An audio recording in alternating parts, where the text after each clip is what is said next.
Welcome to the Self-Service Generation podcast, where we explore how technology impacts, improves, and enables the customer experience that we all expect from businesses and organizations that we engage or work with.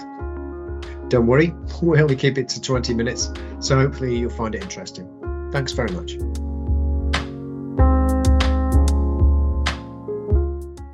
Welcome to the Self-Service Generation podcast. Today, we're going to be exploring the world of tech for good and charities and everything that's going on in that space, and how charities can use this technology to really impact and benefit their business. Should we do the usual kind of check-in on the house side of things? They're going to get a lot shorter now, you know, because it's yeah. I'm all right at the moment. I'm training. I did 5 mile run this morning, all good, and I've got I don't know what's 14k is in old money, but I got that run on the weekend, so wow. So all good. So you're fit and doing all right. Yeah. So how are you doing? 5-a-side still going on? Yeah, I missed last week because it's really weird. So usually we've been really struggling to get numbers, and then the call went out on Tuesday morning while I was in a meeting, and I missed the call out. It filled up. The roster filled up in like 10 minutes. Oh yeah, it didn't make the team. I didn't even make the cut. This time round, I managed. I think they were done. I think they were fed up with the my toe poke goals. The most underrated shooting technique there ever is the toe punt. It's something I've harnessed and strengthened over the years. But yeah, definitely that sudden bounce and lurch towards the net as the toe poke happens is catching everybody off guard. They're fed up. Exactly. Of it. It's unexpected. But yeah. So I think short and sweet. Then everyone's healthy and happy and ready to go, I guess, which is a good thing. No, this is hey, let's start on a positive. You know, this is good. You know, tech for good, feeling good. Yeah, let's go. Let's rock it. Let's make it happen. It's interesting because it's a really close topic for me as well, because I'm a trustee of Citizens Advice Plymouth, and obviously offering that support and working out how we can use technology to better support the local community is really close to my heart. So I'm really interested for us to talk and discuss and see the work that you've been up to and see what's possible in the space, but also what's in the wider world as well. Yeah, you know. Also talk some crazy examples at the same time. Love a little bit crazy in there. There's loads of good ideas out there, so you know it is good. But I suppose we work with quite a lot of charities, and it's funny how you start building these things up, but it's a nice thing for us as a business to work with charities. You know, so the tech for good thing is a real thing for us. You know, we kind of like doing it, and we try and do the best job we can for these people. Usually on strict budgets because that is the space, unfortunately. So it's not hugely massive investments because of charities have to be very careful with their cash. But that's kind of the point as well, is the fact that the tech that we're putting in is then helping them spend money in a different way. Look, charities or organizations of any sort really have to think now very much about every single part of their bottom line, where the costs coming from. So, your Citizen Advice example, you'll have people manning phones and stuff like that. Those are all the overheads and time management that needs to happen in those environments, and every charity is the same. They have different audiences they've got to deal with. So it may be a volunteer audience, it may be service users themselves, so people who are engaging with the charity. It can be anybody really, so there's all sorts of different people, and donations been premium number one. How do we get more donations? So you've got different people you're talking to. All these people have different time elements that that can take a long time to deal with. And as our podcast is a self-service generation podcast, this is the bit that we're trying to say to charities as much as possible. Usually, a charity is engaged very heavily on phones. A lot of so we deal with a lot of people-based charities. So we deal with Age UK, Inclusion London, which is a disability charity, Contact, which is Contact for families with disabled children. So those charities are all very focused around the person getting some sort of support from that charity. Yeah, and the big challenge there as well is usually when you're dealing in a charity space as well, it's people who have their own challenges, or they're going for a challenging time, and you want to make sure you can create a scenario where they're being supported as quickly as possible. Because obviously it is a stressful time for lots of people. They want to be able to get that help. Yeah. Oh, and no more. And it's more prevalent now than it's ever been. Because we've got cost of living crisis going on. Most of the people that are engaging with charities now are suffering from that. It's usually the number one questions that our chatbots and stuff get asked is about what benefits can I get? How can I pay my energy bills? All those things, everything about surviving in the space that we're in at the moment. But the also underlying problem is that people cannot get through to the charity because the phones are jammed, because one, they can't get the people to man them. They're usually only open a certain length of time, so very rarely the weekends and all those types of things. And that's really difficult when you are maybe a working person and you're trying to do stuff during the day. We know how it is. You try and do stuff during the day and you're going, well, I can't wait on the phone for 20 minutes to try and get hold of these people. And because of the working pattern, pretty much everybody's trying to access these services at the same time, which would generally be in the middle of the day or at lunchtime or in the breaks when everyone's when you've got that time. So therefore you've got those real peak times when you're going to have those challenges, or you're trying to access those times when you're at home in the evening and realize, oh wait a second, the lines aren't open. They're I can't not access open. support at that time. Which is fair enough. Most businesses don't support in that time either, so it's not an unusual scenario. But the problem is then the service user that needs the help from a charity or some organisation can't get it. And so what we're doing at the moment is kind of a range of different things, but we're kind of integrating services in. So there is a self-service journey. So for Age UK, for instance, we're working with one of their partners now as they're starting to move into Salesforce as a charity, and we're integrating that in. So there's all the data gathering and all that first initial bit where somebody first engages and says, I need help. Might also be, and again, different audience, medical professionals. So if for older people, they have medical professionals that need some sort of care plan, so they'll refer in to an Age UK partner who will then we'll arrange their home help, assistance at home, all that type of stuff. So no matter whether you're a relative or whatever, you still have to do that process. And that process means that you need to tell them who you are, who's it for, what's the kind of help do you need, when would you like the help, who was referring you in, all those types of things. And those are a thing that takes a long time to do over the phone. Yeah. And whilst the agent or the person working with the charity can do better work by arranging that stuff once they have the information to go, oh, I now know what you want.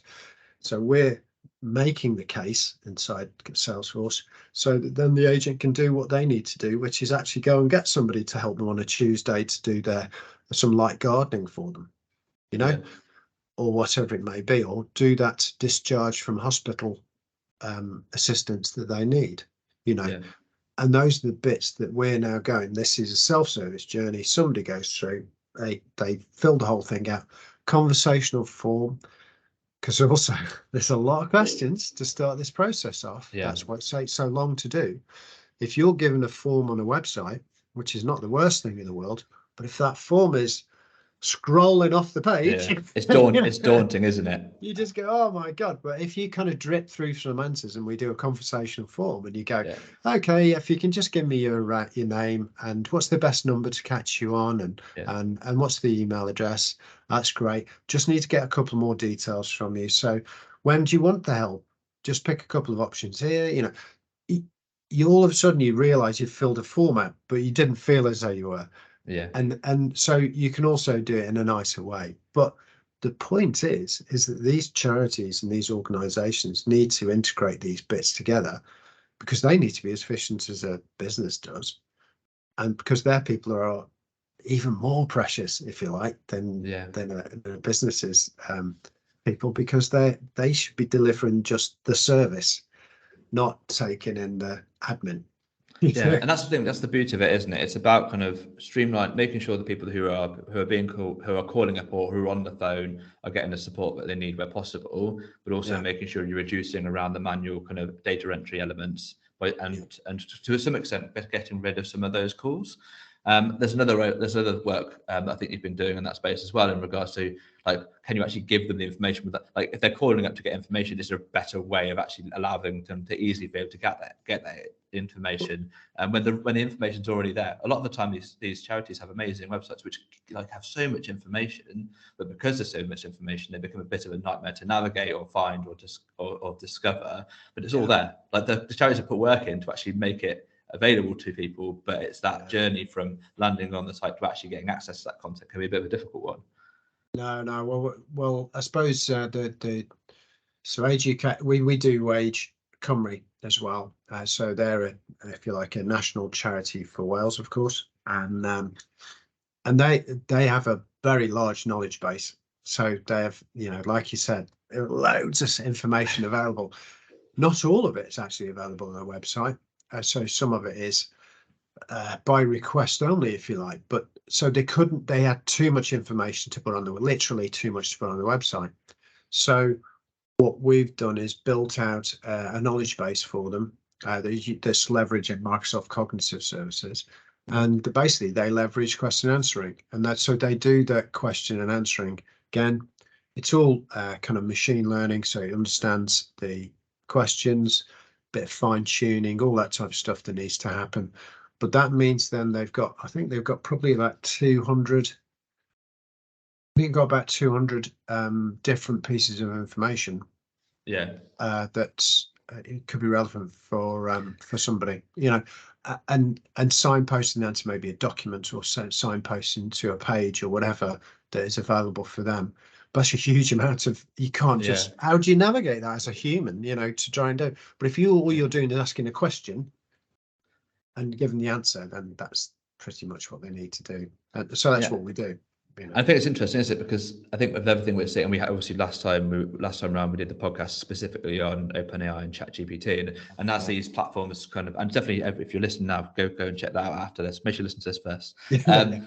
But give us a listen. But it's that kind of more people are expecting to be able to have these kind of conversations with machines, and in the charity space and with what you're doing with Age Cymru, it's like, actually, what if that data was very specific to the work that we do and the data that we have available to you, and we can manage that conversation and manage that support.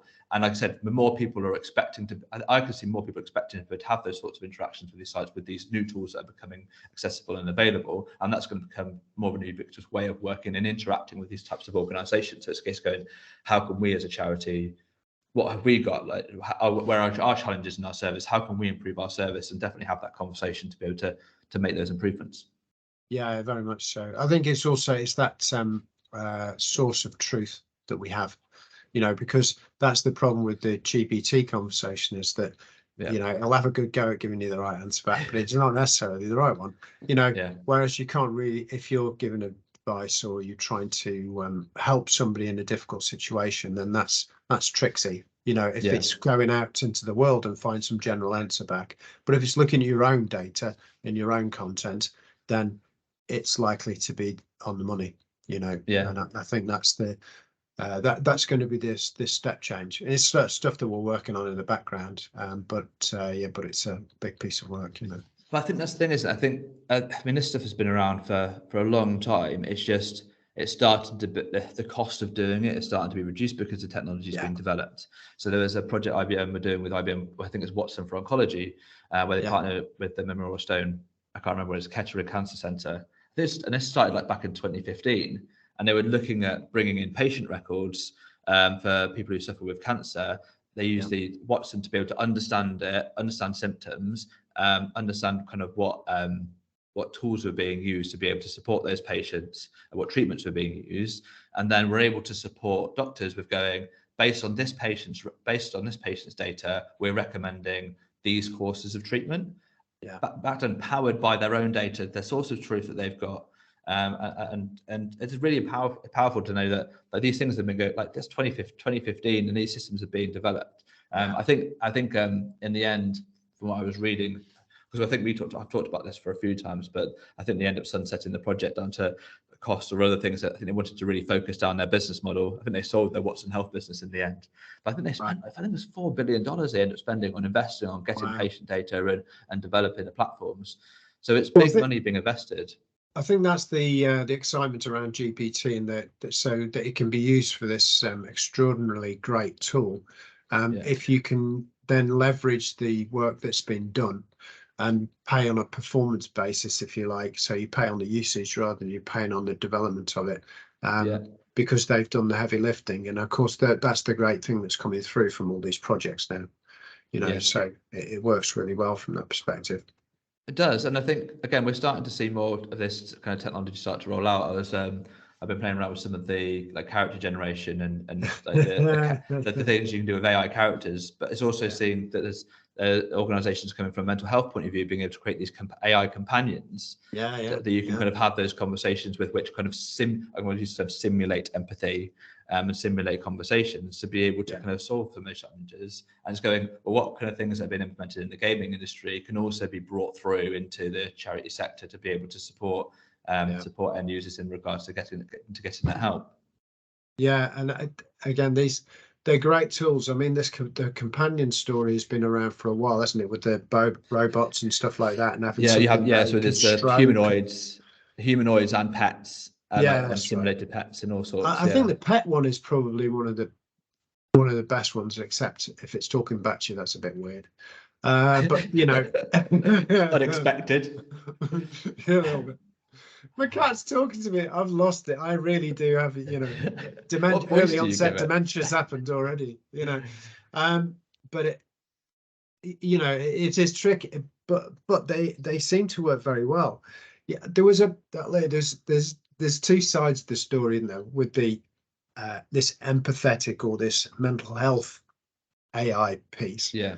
And some people are dead against it because they're saying, well, look, if you're in a bad mental health state, we all have mental health, but if you need help, then a person is the right one to have it.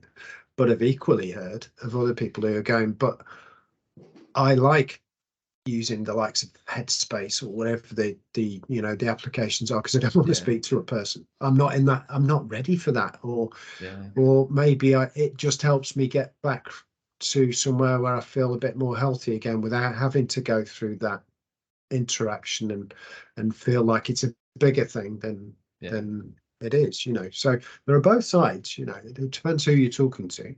And it's definitely down to that understanding who your customers are, what have they access, what are the points of getting to them as well. And I think our plan for our next podcast is to do a little bit more work on that kind of about where making sure you're aware your customers are. There was an interesting case with the emergency alerts people testing both in Florida and Plymouth. So I think inspired us to think about that kind of that omni-channel, or those other elements around how we can make sure that we're servicing the clients in the right space.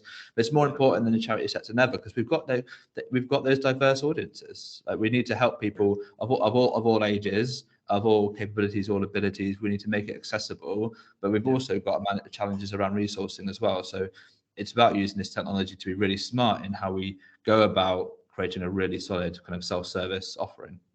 And to, like I said, to be inclusive if we can. The inclusivity is really huge.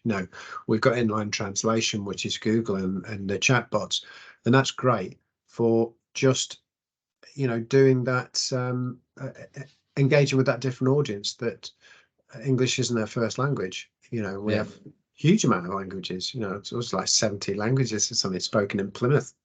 Would you believe? I mean, you just go, wow, I really didn't know that. But it's huge. And those sectors aren't able to engage with charities, and the charities know that, but they find it difficult to engage with them. Yeah. Look, Google Translate's not going to be perfect. It's going to be wrong some of the time, or sound a bit odd. But it's going to allow communication, and that's the crucial thing. And empower the people, isn't it? It's about it for us. It's very much about empowerment. How can we allow people to help themselves? Just giving them the best service and human. So automation is all about automate where you can, human where it counts. Yeah. You know, and that there's no better analogy for charities, really. And that's a really good, a really nice point to end on as well. Did you like Thank you for that, Did Steve. you like? Did I round that off nicely? There you go. It's beautiful. So yeah, so thanks everybody for listening. I hope you enjoyed this episode of the Self-Service Generation podcast. Yeah, next week we're going to be talking about being where your customers are and looking at those different channels and ways that you can do that. I hope you enjoyed this episode and we look forward to sharing more with you soon. Super.